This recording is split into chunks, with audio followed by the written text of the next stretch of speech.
This is Chris Hardman, a student at Kirkley Community High School in Lowestoft, England, during filming of the second season of Gene Simmons' Rock School.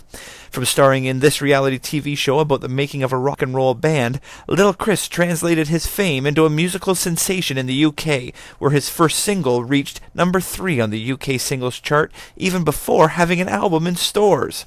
TheSpec.com caught up with Lil Chris at the West Side Theatre in Hamilton for an exclusive interview before his very first performance in Canada. I'm here with Lil Chris. Now, it's Lil Chris? Lil Chris. You could call me Little Chris, it's just that little wouldn't go on the CV.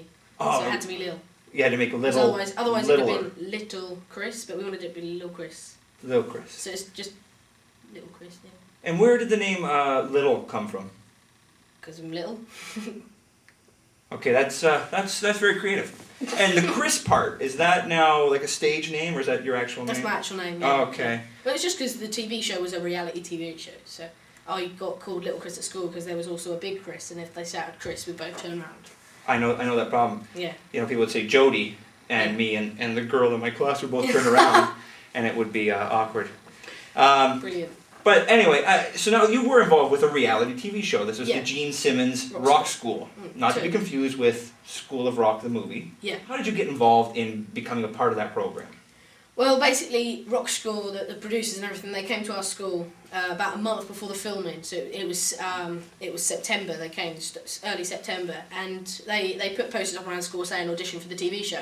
And initially, no one knew what it was about. All they knew it was called Rock School, and it would be with Gene Simmons. So the first Rock School hadn't come out either, so no one had knew anything what to expect. So I went for it. I went in for it because I really wanted to do it, and the auditions took about 2 weeks, and they were hard because I was so nervous. I really wanted to get in, so I got in, and then that was from there. I was just really happy. But There was a lot of conflict around your, I don't know if I should call it a character, but around your part of that show. I remember specifically that your parents had planned a vacation during the show.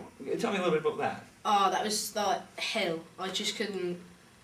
It was like probably the worst feeling I've ever had in my life, and the biggest decision I've ever had to make in my life. Because, I mean, with me, family always comes first. I love my family, and my mum and dad had brought me up, and they'd spent 18 months saving up the money from, because we're not exactly the richest, but it was just the worst thing ever, you know. It was just sleepless night. I just couldn't sleep because I was just going over it in my head, and it was just so upsetting and depressing. Which do you think is better? Which is more of a vacation now? Going to Disney World? Yeah. Or coming to Canada and putting on shows with your own album out now? There is nothing that can beat like going and playing music, and I just want to play music and everywhere in the world and just see different places and just playing to people. There's no better buzz.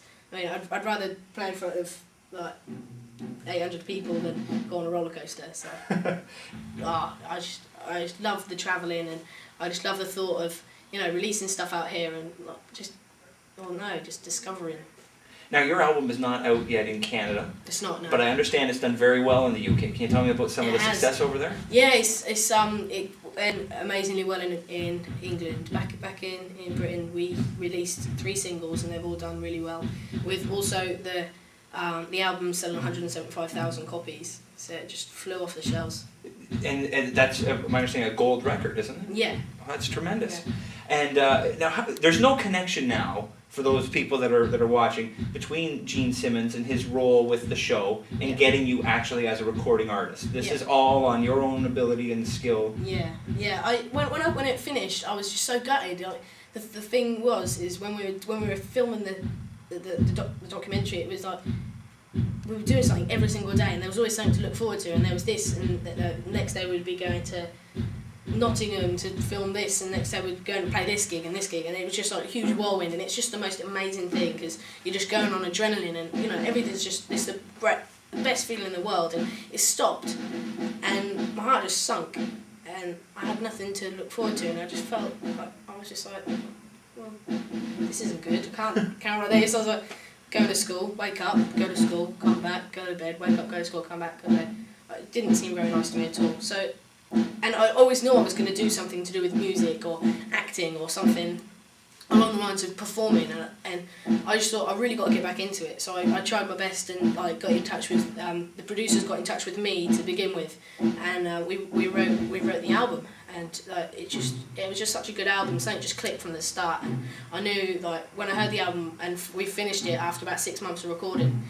It was like one of the proudest days of my life, putting that album in the CD, in the CD player. Now, you talked about how after rock school it became just a monotonous of going to bed and getting up, going to school, and really that's where I'm at, right? It's go to bed, get up, go to work, get up, go to work. So maybe you could give me a little bit of help to become a rock star. I have no idea what it is. No idea, to be honest. I just sort of be yourself. Be yourself.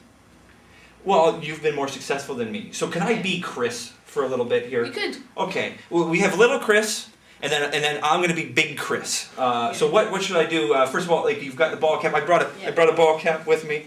It's a curling cap. It's a curling. Well, we're hosting the Briar here in Hamilton, which is a big Canadian event. Cool. What's the tip for wearing the Little Chris cap? Well, basically. The cap is a bit slanted there, so it has to be bent. But don't okay. No, go ahead. No, go ahead. Oh, you know. Just has to be a little bit flat, and then you just slam it on. Oh, okay. And it's the sideways. It's the sideways. You can hear the music. There you go. Okay. Now I don't know. Is that like how Chris dances? Is that I don't know what a Chris dances. Maybe show me a little. It's like a bit roboto. Okay. Bit of roboto. Bit of body popping. Okay. I don't do that. Okay, now we're going to play a song which is on my website. I don't know, how many of you have MySpace? This is a song which is on my website, it's Get to Hear This.